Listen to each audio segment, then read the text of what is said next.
Alright, so if you've been watching my channel, you know that I dabble with cool little micro cars like this Subaru 360 that's directly in front of us with the flames on it, shining here in the sunshine.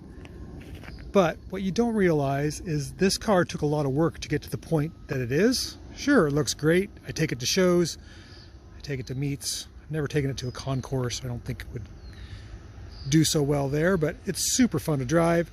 People love it and look at it, admire it. I love it. It's great.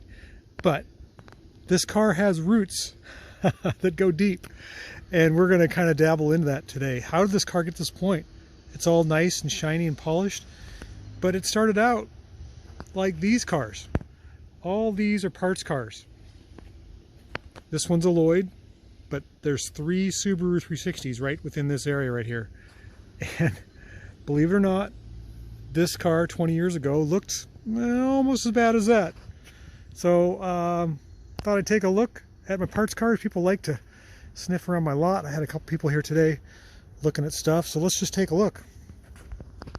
Got a broken windshield. That's sort of a deal breaker. In fact, that parts car there is going to offer up its windshield for probably this car. This car was free, but needs a lot of work. As you can see, let's take a look inside. I think this one's got floors. Yeah, it does. It's actually got pretty good floors. It's got a lot of other parts that are in it, but it's rough. Take a whiff of that smell. Can you smell that on the internet? I don't think you can. It smells like gas.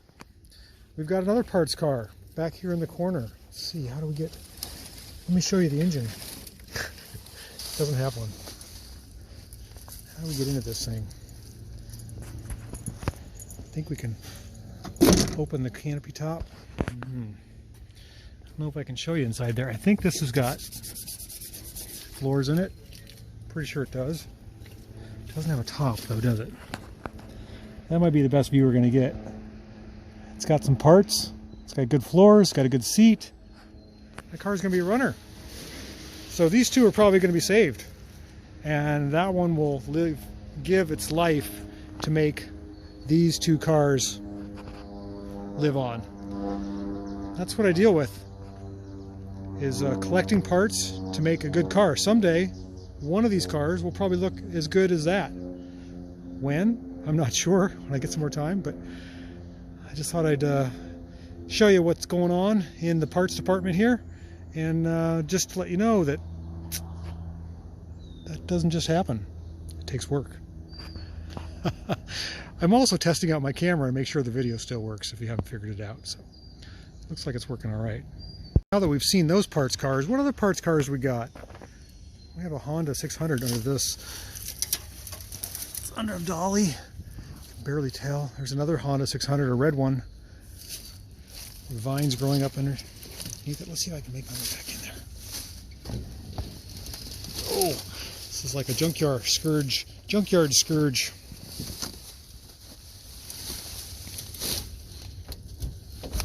Oh, animals are in there. Yep, that's a Honda 600. Someday I'll get to that. And next to it is a Renault 4CV. Wonder if I'll ever get to that.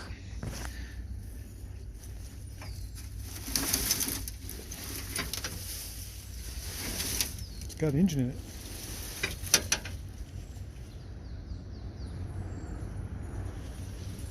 You can see the worms have left their snail trails there.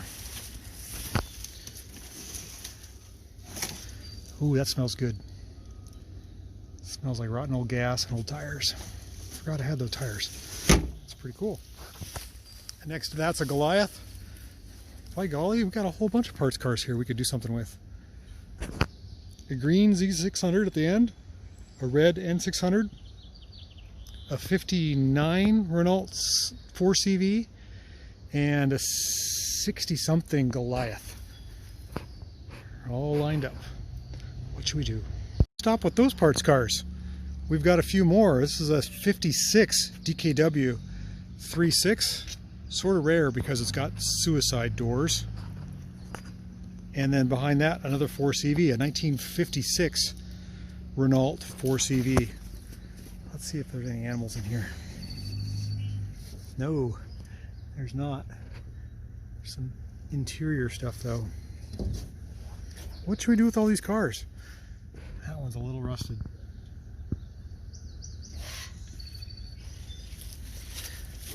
I pledged to do something with these cars.